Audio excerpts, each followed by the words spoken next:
Someone in the comments of a previous video mentioned that I should use 5 ICG now that I'm at Town Hall 12, and honestly, I don't remember if I've used it at Town Hall 12. Life has been that distracting and crazy, but I'm excited to use it today. I got all my heroes. I have 5 ice golems, and you can see the army composition there. We got bats. I love bats. I've had such a blast using bats. Now, one of the things that I wanted to look at really quickly before we actually did the video is ice golems. Yeah, I haven't even upgraded them. That's kind of a big deal. And I think also my bats have been upgraded and maxed out. Okay, cool. So that's good. That means I've probably used them in Tunnel 12. So let's go and enjoy this army. The 5 ICG is famous for being fun and powerful. So let's go out and give it a try, have some fun with it. And you guys give it a try if you don't already use it. And let me know how it works for you. It's a 888. I've got to attack this base. I've got to try to anyway. And it's not the best base for this strategy. What you want to do really is have a good approach into a base with lots of splash damage kind of around the town hall, primarily single infernos. Like that'd be ideal. So actually, let's think about this. If I can get my heroes into this compartment near the town hall, I might be able to get the eagle as well. In that case, I'd get a single inferno. I would probably get, or well, we can come in from this other side. Yeah. And we get the sweepers, we get the queen. Let's go. Okay, so first things first, baby dragon, the corners, we want to make sure we get a decent funnel. And then I'm going to go ahead and once the edges are cleared out, then we're going to begin the deployment process. Now, hopefully this corner actually gets cleared up. I know I'm aggroing an archer tower, but I think we got it. Awesome. Okay, so 1, 2, 3, 4, and 5. Let's get the witches in there. Let's get the bowlers in there. And let's get the log launchers with the warden. I'm also going to drop the super wall breaker, okay? And a quick early warden's ability. Now, that was because we had a lot of damage coming down. I just wanted to make sure that we didn't lose everything at the beginning of the raid. Like, that's a terrible thing. So I'm going to drop the raid spell.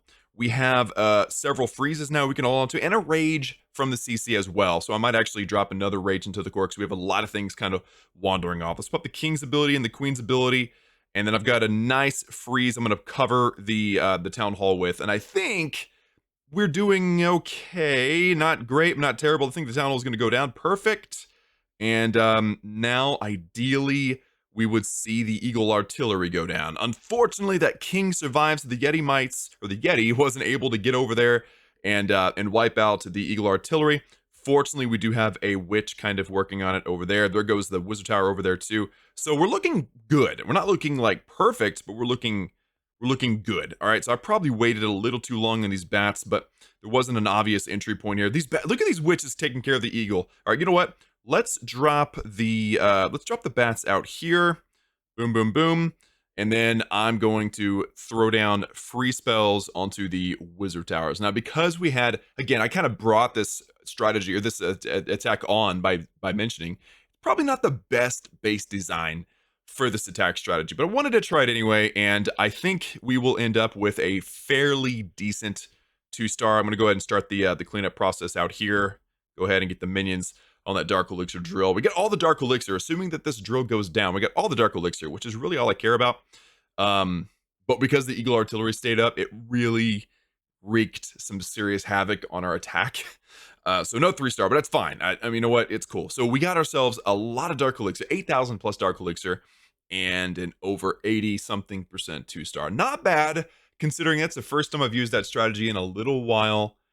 And I think this is a lesson to be learned, by the way. I just want to mention this really, really like up front is always go with your gut. Like if you've been playing the game as long as I have, which is years, 8 years now, probably at this point. It is 8 years. Yeah, because I started in the summer of 2015. This is 2023. So 8 years I've been playing this game. Always go with your gut. Your gut knows better than you do. And if your gut says, maybe that's not the best base, maybe don't attack that base with that strategy. Because you probably know. You probably know. If you're newer, then you got to develop that. But for me, I knew that. I knew that with that base. But it's fine. I'm totally happy with the results. Would have loved to have completely destroyed that base, though. That would have been awesome. So I'm going to request for CC. I didn't talk about that. We got Yetis in the CC out. I'm actually bringing a rage instead of the bats. So the bats, because I'm not bringing 2 additional bats in the CC, I should probably start with them sooner. right? I need everything to kind of work together now instead of before, whenever I was bringing 2 maxed out bat spells in the CC also, which was 8 bat spells total. It was fine kind of waiting until the end and having them wrap up things. But I think this time, especially this next raid, need to start them when everything's in the middle. All right. That way everything kind of works together and we roll the base over. That's the plan. Let's get a CC and let's go. So I've got 3 single targeting Infernos, which screams 5 ICG, but it's also got almost 12,000 Dark Elixir. So we're going to attack this base. I don't know how well it's going to go, but we're going to try, all right? So let's come in from the top. I do want to get the Eagle Artillery down for sure. So let's go Baby Dragon. Let's see if we can keep them out of the range of something. Drop them out there. Let's drop 1, 2, 3, 4, and 5. I'm gonna drop the log launcher this time, and oh, we got a CC. Okay, let's drop the queen over there.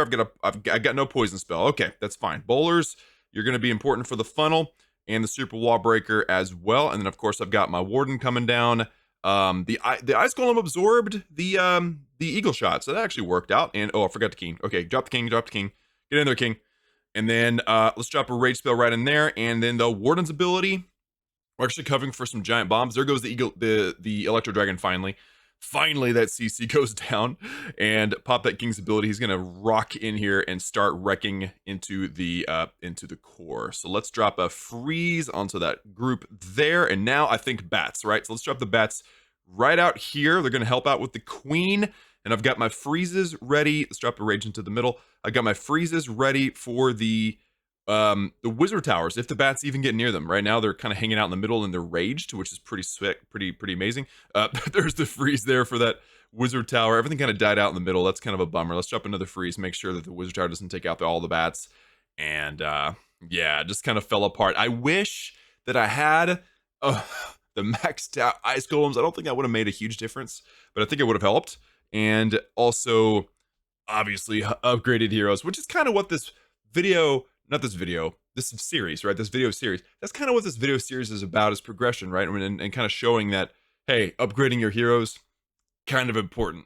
That being said, again, the only thing I'm missing or losing out on by not 3-starring is a few trophies. I got all the Dark Elixir. Like, that's pretty solid. Like, that's pretty awesome. 12,000 plus the loot bonus, right? So it's nearly 13,000 Dark Elixir. And the queen is still going. Like, if it weren't for the, defenses in the middle, it'd be an easy 3-star. Unfortunately, it won't be the case, but still 90%, not bad. We're that close. Just need to tweak it a little bit, keep practicing. Again, this is the first and second time I've used the strategy, so keep practicing. That's another life lesson to take from this, is if things don't go perfectly for you, practice.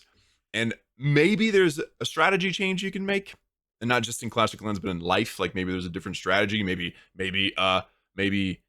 taking on debt all the time may not be the best strategy. Maybe taking away debt may be the better strategy. That kind of thing, like changing your strategy in life. But practice makes perfect as well. So that is a great life lesson to take away from this video. All right, so let's go in and pop the progress base and then upgrade a hero. We got a king level 55. I think it's a great, upgrade for today. So 134,300 Dark Elixir. Oh, I shouldn't have done that. Okay, dang it. My bad, dudes. I totally just wasted a little bit of time because I have the 20% boosts that I unlocked off camera using some builder-based stuff. So I'm going to go ahead and unlock 20% of all these boosts, and that would have made the King's upgrade 5% cheaper. That's fine, I guess. At least I got it before the Warden upgrade. So I can go and upgrade the Warden today too. That is amazing. Level 25 Warden, and that'll unlock a new ability level, which is great. And that means no defenses today. So you know what? Let's go ahead and drop a little bit of loot into walls. 1.6 million. We're just gonna go drop gold, right? Yeah, let's drop gold. I've got some loot in the treasure. Not a lot of loot in the treasure. You know what? We'll just wait. So let's upgrade a few of these. I'm also gonna drop some wall rings as well. I don't know how many I have, so I'm just gonna click on through. It can't be too many. I don't even know where I get them from usually. I think I've got, yeah, there we go. It was 10. So there you go. A little bit of wall progress. That's always a good thing. And then some Grand Warden level 25 upgrade. Bam. Nice. That's what I want to do every video. It doesn't always happen, but hey, you know what? Progress is progress, and I'm happy about that. I thought I upgraded this tornado trap. I did. Okay, you are maxed out, sir. You get to come, hang out over here. The cool side. I could totally tell by my hair that it has been raining. I was outside in the rain earlier. It's raining now. It's finally September. The summer is breaking away. It's starting to cool off and we're getting rain. Praise God. So that's going to do it for me today, guys. Thank you so much for tuning in. We're going to keep working with the 5ICG for a while now. So let's keep that going and practicing. And again, let me know your thoughts in the comments, whether you're a pro, what you would do differently. If you've never used it before, how well or how badly did it go for you? Or your favorite attack strategy. If you're like a 5ICG is dump, we need to use, mass goblin or whatever.